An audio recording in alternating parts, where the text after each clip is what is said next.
Good evening, it's Eva. Tonight I'm going to talk about the same themes. So it's like going to be a part 2 of what I did last time, which was addiction, women, and codependency.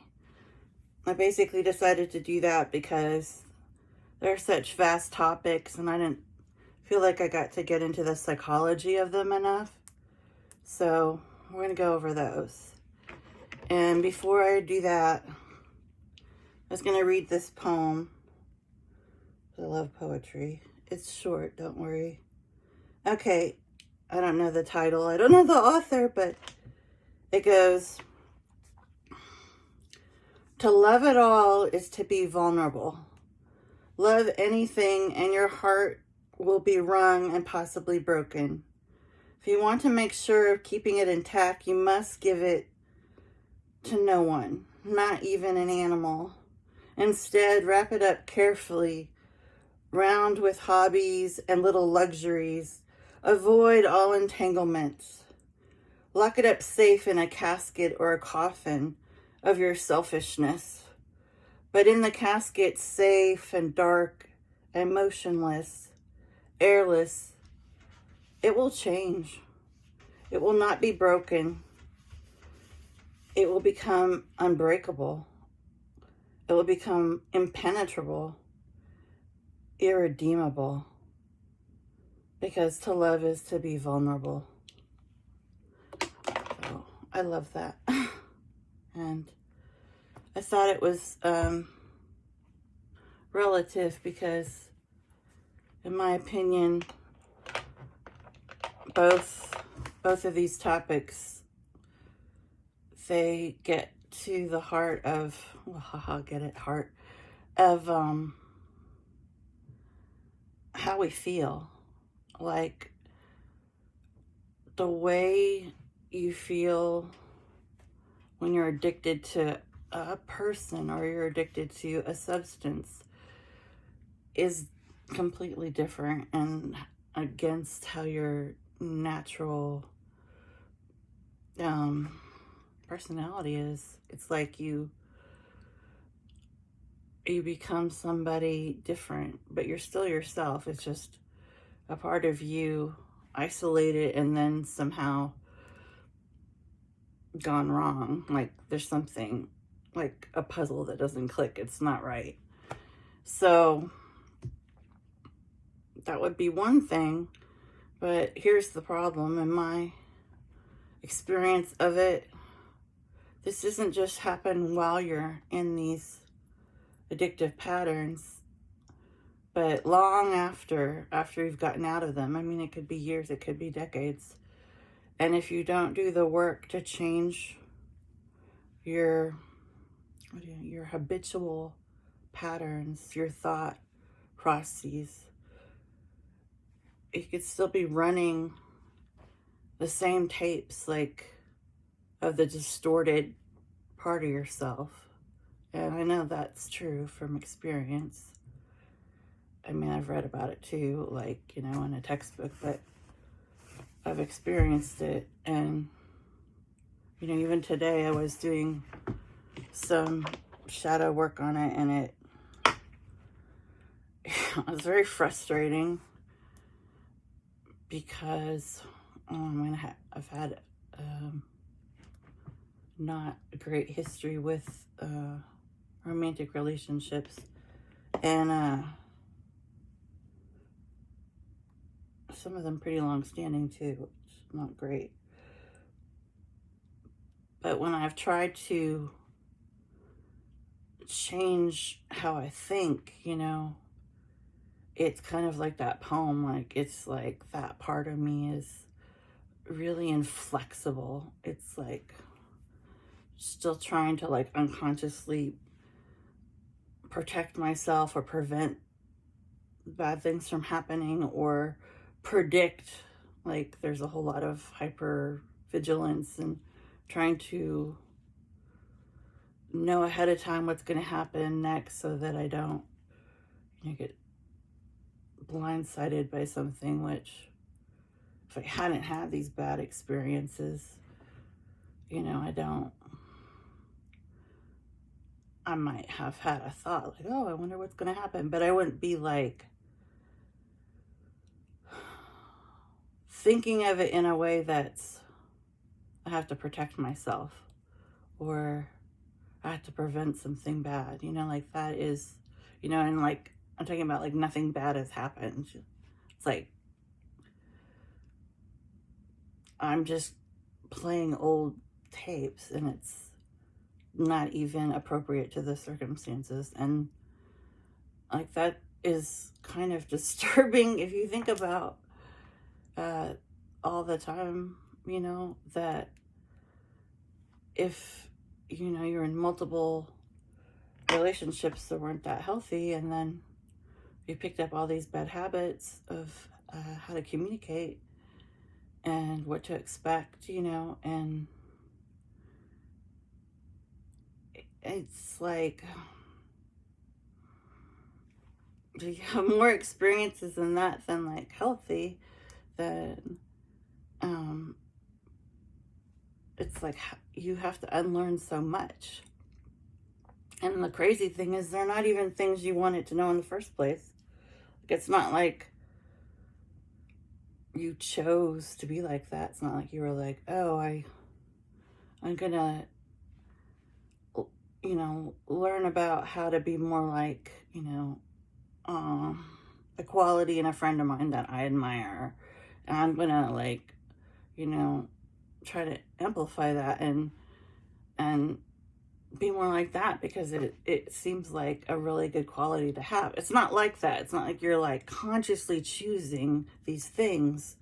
You're unconsciously wiring yourself to embody them. And that's kind of the shitty part about it, because it's like you're stuck with all these I don't know how to say it, like, bad recordings, I guess, kind of like when a song comes on that you absolutely can't stand, and you're stuck in like a restaurant or a shopping plaza or whatever, and like, you don't have any choice but to listen to it, or you can try to not hear it, but of course you can't not unhear it. And it's just like, it's just this thing that's playing over and over again. And it's like, I feel that way sometimes with habitual patterns. It's like your ego wants to keep rolling the same tapes until you learn a lesson, but they're all really unpleasant to undo, because you would have to first accept that you're actually pick this up, and it's not very flattering, because they're usually pretty bad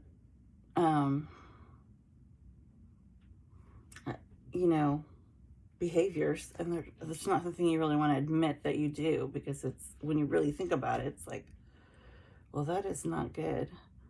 But how we are psychologically as people is we do a lot of just, we do a lot of just behaving off our own characteristics or our own past, or what we've come, how we see the world. And it's like, we're not like consciously thinking about it. It's just it's just like, it just flows out of us, however we are.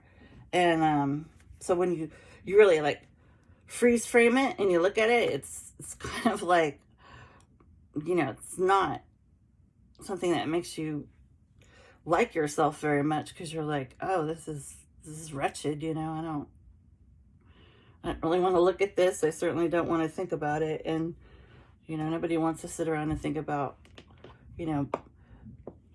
bad experiences you've had. That's like,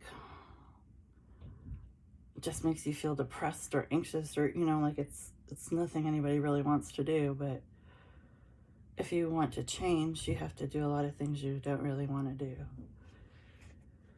and you have to do them consistently, which is something I'm finding out is a flaw of my own. So in terms of codependency, I guess I will bring that one up first. And this could be men or women. The book I was going to bring up was A Separate Piece by John Knowles. And basically, it took place, I think, it's the 50s, I'm pretty sure. And it's like a boys' boarding school. I know, it sounds a little boring, but it's, there's this guy, Finney, and then his best friend, and I can't remember his name all of a sudden. Gene, maybe? And they, it's during wartime, and they're right at that age where, you know, you can enlist, but I guess because they're a little bit richer, and they're away at this kind of elite school, they don't have to, you know, they're not getting drafted. So anyway, Finney, I hope I'm getting these names right, is this amazing athlete. He's super popular. He just sort of does everything with like ease, like things come naturally to him very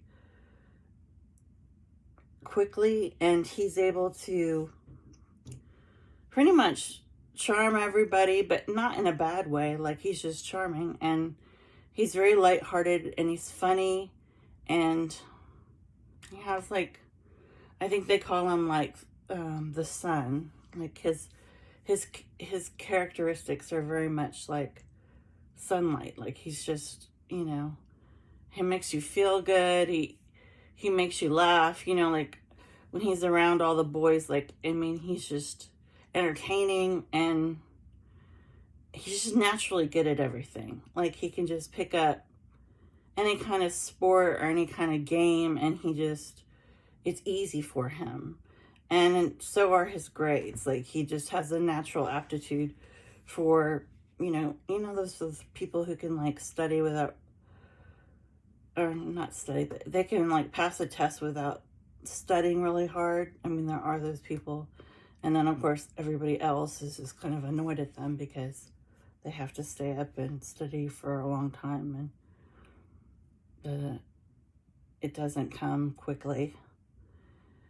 I guess he's like one of those people who has like, you know, kind of a photogenic memory, so he can remember stuff he reads, and it's not like a big deal for him to, you know, get really good grades. And then Gene, his friend, is the opposite. He's liked by all the boys at the school, but he's not athletic, and he's not outgoing. He's more shy and reserved. And honestly, I found him just kind of, I mean, he's a bit boring. He's just kind of ordinary. And he's quiet. He's kind of an introvert. But these two boys, they like get really close and have a big friendship. And then they have this club. I can't remember what it was called, but it's like something suicide club. It's kind of like the Dead Poets Society club. Like, it's just a club where they make up this silly name, and it's just like the whole point of the club is to do these, you have to keep picking something that's dangerous to do, and everybody has to do it, and then they'll pick something else. So this time that they pick something to do, it's to jump off this kind of massive tree into this body of water. And this is all like on the school property. And it's just them, this whole gang of boys, and they're all playing and, you know, goofing around and stuff. And then when Phineas goes up to do the jump, I can't remember how it goes. Like, I don't remember if he dares him or it's like he's kind of competing with Jean and making jokes about it, like, you know, who's gonna dive farther, who's gonna, you know, do a better job of you know, winning the race or whatever they're doing, because they're just all taking turns going up in the tree and then throwing themselves in the water. And I think that, I can't remember if there was a rope or not, but anyway, the tree branch, it starts to bend. Like it's not as like a tree that's like doing that well. So Finney is just about to jump, and he's kind of like not steady. And then Jean does something just out of nowhere where he shoves him when he's not ready to go. Like he just pushes him or trips him, or he does something. And I don't think Finney catches it because, you know, he's in motion. And it goes horribly wrong. And he ends up having a lame leg from it and really having to use a cane. And he's in the infirmary for quite a while. And he doesn't understand what happened. He thinks he just tripped, you know, like he did it himself. Like he was just unlucky and the tree broke, or, you know, not the tree, the branch broke off or something. He doesn't think anybody made him fall. And what happens after this is that, of course, now he can't play sports anymore. He can't do all the things he used to do. He starts to not do that well academically because he's, you know, has had a bunch of different health things he had to deal with it. And he's not like his old self. And meanwhile, Jean, who, like, I'm just calling him that, I know I have the name wrong, he just sort of carries on the same mediocre person he was before. But now Finney is more on his level. In fact, Finney's worse because he can't participate in any of the games or any of the things they do. He can't even be part of the club, really. And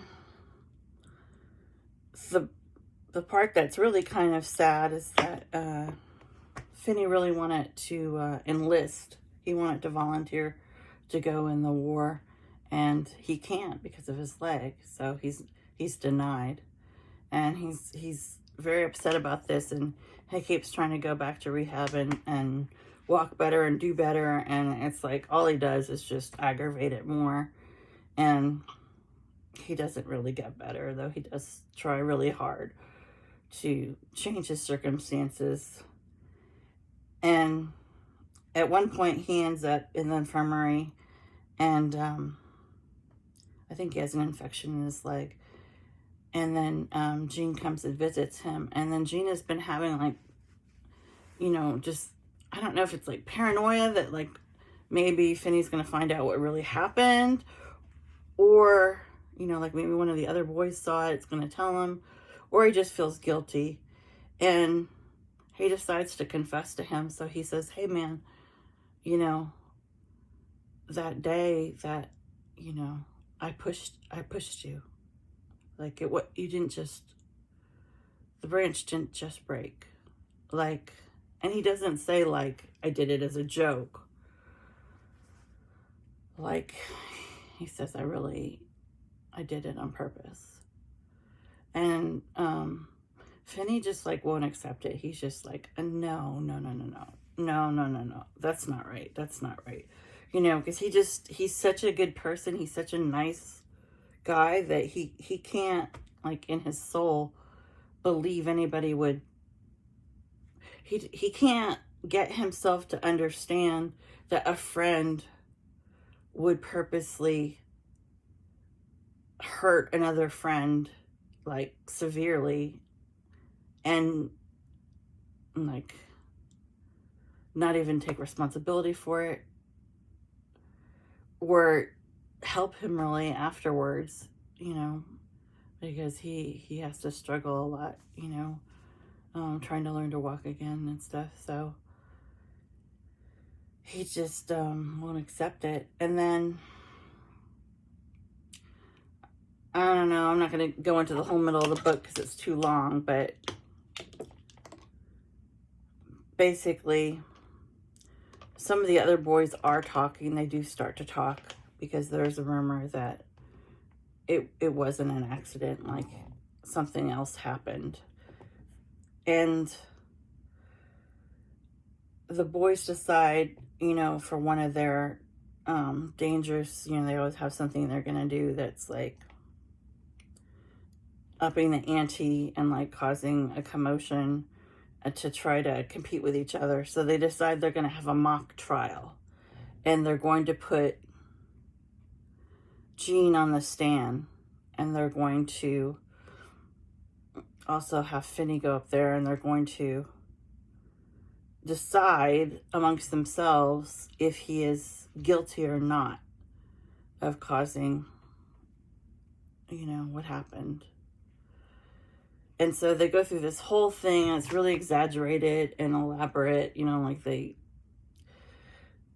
it really does sound like, you know, it really would in a courtroom. It's really dramatic, and, you know, but the main thing is Finney, like when he has to go up and to be on the stand or whatever, he refuses to do it, and he gets so angry because he refuses to believe his friend or any you know, family or friend. He refuses to believe that people are that two-faced or that bad.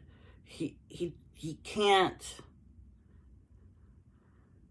accept it into like how he perceives like a bad person would be. Like to him, a bad person would be like maybe if you go fight, you know, the Nazis or something, and like, okay, they're treating people inhumanely, you know, and killing innocent people, so they're bad, right? But that's your enemy. But you wouldn't expect somebody that you're close to, who you spend all your time with, you know, that you like consider like your best friend, like you wouldn't think that they would do something to you that would be harmful, like especially something that would change your whole life. So he like gets really upset. I wouldn't say he gets angry because he has a kind of a gregarious disposition. He's not really like an angry type of person, but he gets highly upset, and he leaves the whole, you know, because they're just playing in this court. Well, I mean, like they're in this like administrative building. I think it's like on break or something. So they all have this whole like building to themselves, and they're having their little mock trial in there. And Finney has his cane, and he runs, kind of, not runs because obviously he's disabled. He goes as fast as someone like him could, and he's so upset, like he's almost crying, and frustrated and aggravated because they're all saying that they've decided he's guilty, that Gene is guilty, that they have enough evidence from some of the other boys' testimonies and stuff, and he trips because he's going too fast. Like he shouldn't be, you know, going like he is, because he's not paying attention, and he actually slips and falls down the stairs, and like there's these marble stairs, and it's like really bad, and then he ends up, from that he gets an infection in his leg because he gets a cut. Actually, I think I said it wrong before, when he was in the infirmary for an infection. That was the end scene. He must have been in the infirmary for like the flu or something. So he finally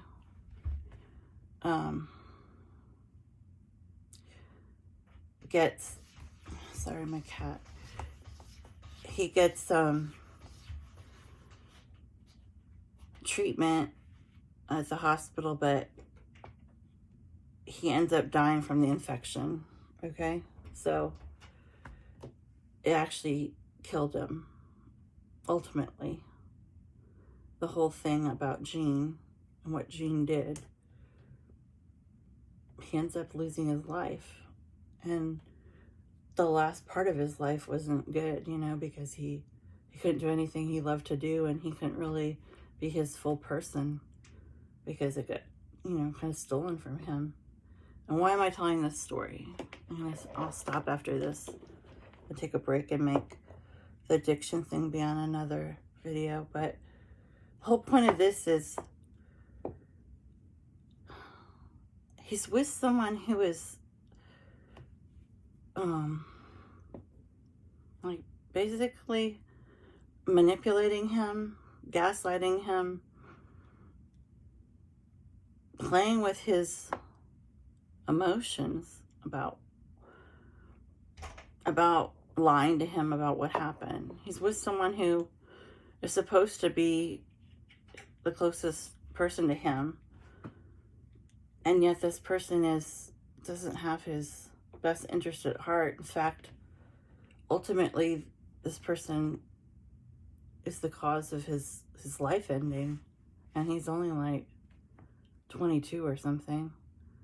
And it's really for nothing other than Gene being insecure and jealous, and like that's it. And having no conscience, like he feels mildly guilty, but I think it's more like he's more guilty, like he's worried he's gonna get caught guilty, you know, not like the true like guilt where I see that my actions have like devastated your life and I'm gonna take accountability. That's not how it is. And then the worst part about it is at the end of the book, it's like 20 years later, and Gene's all grown up and he's had some kind of career, and he goes back to the school for something, I don't know, some reunion, and he's walking around the campus, and he like actually goes to that marble staircase, and then he's just sort of like thinking about it, like he's like, oh yes, that's where Finney fell, you know. He says that in the book, and it's like he says it like really flatly, like he literally doesn't really care. Like it's more like a story about his early youth. Like it's almost like he's just like, oh, that's something that happened. He's not thinking like, oh my God, this is where, you know, he died, and like, and he even walks by the tree and talks about that. But it's not like in a way where he shows any emotions, or actually, you know, like a lot of men don't show emotions, but it's not like he doesn't feel bad about it. Like he doesn't have any remorse. And I kind of thought about that in terms of codependency. Like there's just, you know, it can happen to both a man or a woman, but, you know, a lot of times, you know, abusive relationships can be either party, especially verbally. And just all those mind games and things he did just sort of distort the truth, or hide his actual envy. And it's like Finney just was, he was just genuine, you know. He was just like, just a bright light, you know. He was just a good guy. And it's like, I wouldn't say that it was a codependent per se relationship, But the point is, it was a relationship in which it changed the entire future of one of them because of their close-knit relationship. Like, if he hadn't stood up for Gene and been like, oh no, that's not true, he wouldn't have done that, you know, then maybe they wouldn't have had that trial, and then, you know, he wouldn't have fallen down the stairs and died. You know, it's like, it kind of did remind me of just how like, you know, one-sided those kind of relationships are, where it's like the other person is really, it's like they're both kind of guilty in a way, because a codependent person, he's like on the receiving end, you know, like a lot of times they realize like they're not being treated well, and they don't leave a lot of the time, and or if they do, they go back. So it's not like they're not a little bit accountable, but obviously somebody goes out of their way to hurt other people for their own gain and really doesn't care, that would definitely be the person he's worth.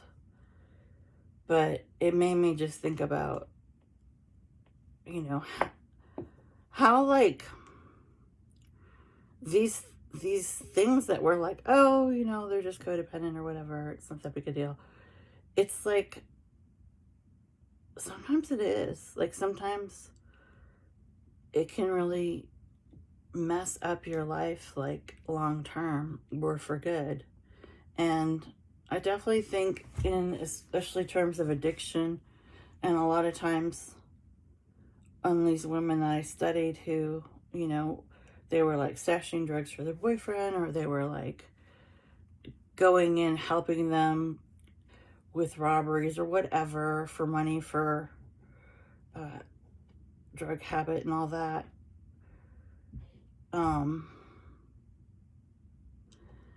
A lot of times they were sacrificing themselves more for the other person, and they got the worser consequences.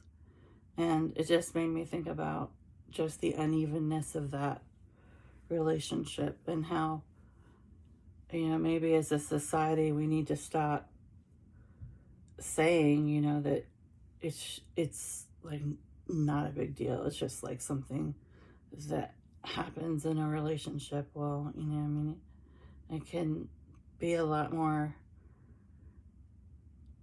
you know, dark than we're suggesting. So, just something to think about. Okay, bye.